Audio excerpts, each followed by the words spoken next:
children are not the drivers of the epidemic, nor they landed up in severe form of the disease. And we did not see severely ill children coming to the hospital. But a highly transmissible virus does not necessarily become fatal. It is dependent on the human host to get transmitted from one to another.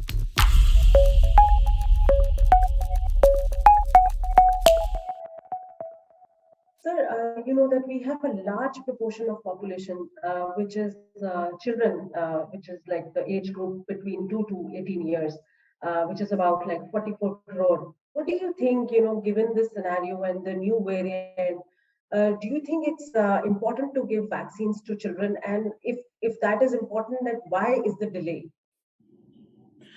Now, in terms of children, we had our national serological survey, fourth round, completed in June this year.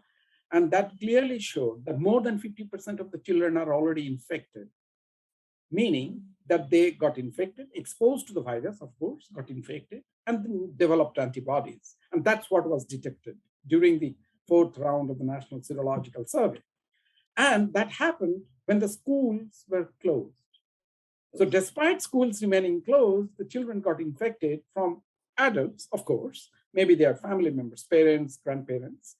And we did not see many children going into the severe form of the disease. So the point I'm trying to make is that children are not the drivers of the epidemic, nor they landed up in severe form of the disease. And we did not see severely ill children coming to the hospital and creating a burden on the healthcare system. No, the disease course didn't tell us that during the first wave and also during the second wave. So what I would say that the decision about vaccination in children should not be seen in the form of, well, if we vaccinate the children, they will not get infected with Omicron or any other variant.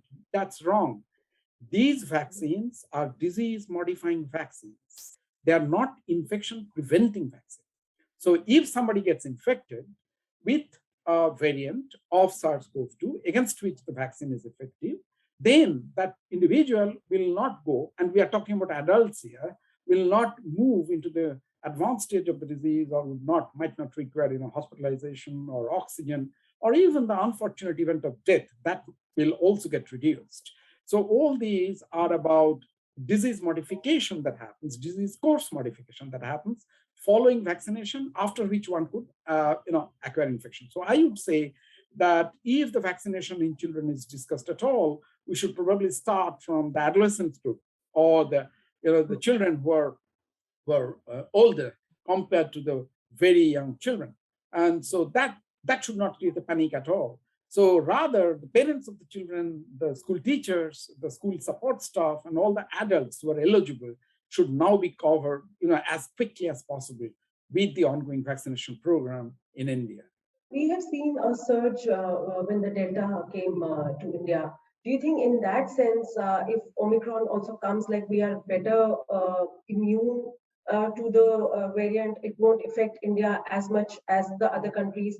Do you think any such hybrid immunity in Indians by now? Yes, many of the Indians have experienced such events. But I would say, first of all, due to the nature of the virus. So we are talking about three things, actually. One is the nature of the virus, the changes in them. And here we are talking about Omicron, which has demonstrated or which has been sequenced. And then we know that there are multiple mutations. And we also know that it is highly transmissible. But a highly transmissible virus does not necessarily become fatal. Because, if the virus needs to get transmitted from one to another, then the virus should not kill its host. Because if the host is dead, then the virus won't be able to get transmitted, because the virus cannot get transmitted on its own. It requires human activities. If I'm talking about a human virus, virus that causes infection in humans. So it is dependent on the human host to get transmitted from one to another. So a transmission efficient virus does not necessarily become fatal, number one. So we might not have the severe form of the clinical disease, as we are encountering or coming across the reports from South Africa.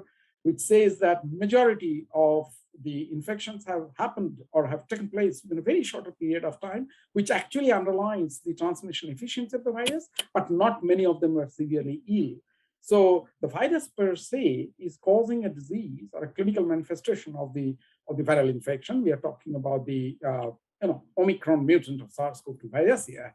There, we do not expect much of the clinical severity. Secondly, if we have some existing immunity, which can still be effective against Omicron, which we don't know, only the time will tell, of course, the clinical severity will be less. But right now, these are all theoretical discussions that we are having, and the conjecture, scientific assumptions. But all these discussions should not take our focus away from removing our vaccine hesitancy and moving ahead and getting our vaccines.